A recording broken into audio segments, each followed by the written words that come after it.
الحمد للہ وکفا والسلام علی عبادہ الذین اصطفیٰ۔ امام بخاری رحمۃ اللہ علیہ نے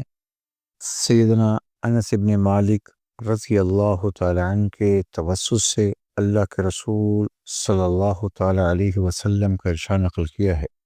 یہ قیامت کے دن اللہ سبحانہ و تعالی جہنم میں جس شخص کو سب سے ہلکا عذاب دیا جائے گا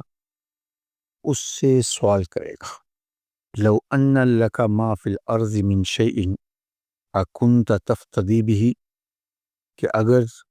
زمین میں جو کچھ ہے یہ سب تمہارے پاس تمہاری ملکیت میں ہوتا اور پھر تم اس چیز کو اپنے فدیہ میں دے کر جہنم کی اس ہلکے درجے کے عذاب سے بھی بچ سکتے تو کیا تم بچ جاتے؟ تو فوراً کہے گا نعم، کہ بالکل ایسے ہی کرتا۔ اللہ فرمائیں گے کہ اردت منک احون من ذا،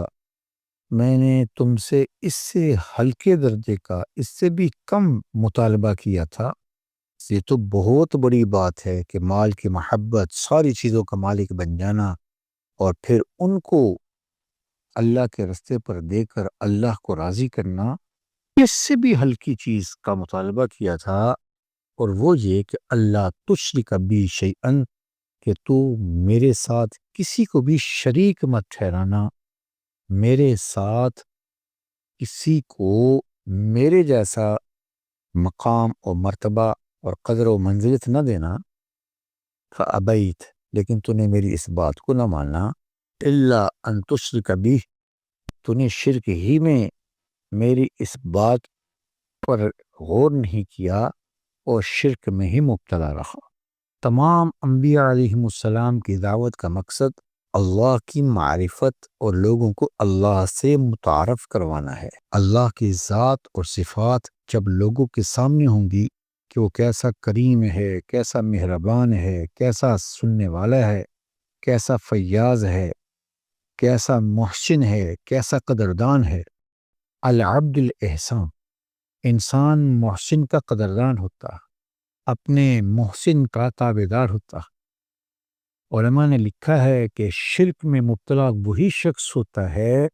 جسے اللہ کی وحدانیت اور اللہ کی حقیقی معرفت حاصل نہیں ہوتی، اللہ کی محبت اور اللہ کی اس شخص کے لیے قدردانی معلوم نہیں ہوتی۔ اور انبیاء علیہ السلام اسی بات کی بعثت کے لیے مبعوث ہوتے ہیں کہ لوگ اللہ کے ساتھ اپنا تعلق ٹھیک کر لیں، اللہ کی ذات کو ویسے ہی مانیں جیسے اللہ کا حق ہے، اور پھر اللہ کی ایسی ہی اطاعت و فرمانبرداری کریں جو اللہ کے رب اور معبود ہونے کا تقاضا ہے۔ بہرحال یہ چیز کہ ایک آدمی کو ہر چیز کا مالک بنا دیا جائے اور پھر وہ اللہ کے نام پر اس سب کو خرچ کر کر اللہ کو راضی کر لے، کہ جہنم کا سب سے ادنا درجے کا آدمی بھی یہ چاہے گا، تو جو جہنم کے گڑھوں میں گھرا ہوگا اور جو جہنم کے وسط میں ہوگا اور جو جہنم کی تکلیفوں کو زیادہ سہ رہا ہوگا، اس کے بارے میں ہم سوچ لیں۔ بہرحال اس وقت میں اللہ کا تعارف اور اللہ کی حقیقت کا تعارف لوگوں کے سامنے ہم صد کروائیں، تاکہ لوگ اللہ کی محبت کو سامنے رکھتے ہوئے کہ معرفت جب ہو جائے تو پھر انسان اس چیز کو پہچانتا ہے، اس کے احکامات کو ماننا تب ہی آسان ہوتا۔ تو ہر شخص کے سامنے اللہ کا حقیقی تعارف ہو، اس کا انسانوں سے تعلق اور محبت، اور انسانوں کا وہ جو قدردان ہے اور کیسا فیاض ہے، کیسا معاف کرنے والا ہے، یہ ساری صفات اگر انسانوں کے سامنے ہوں تو انسان کبھی بھی اللہ کی نافرمانی نہ کریں، کبھی بھی اللہ کے ساتھ کسی کو اللہ جیسا مقام نہ دیں۔ اللہ ہم سب سے راضی ہو،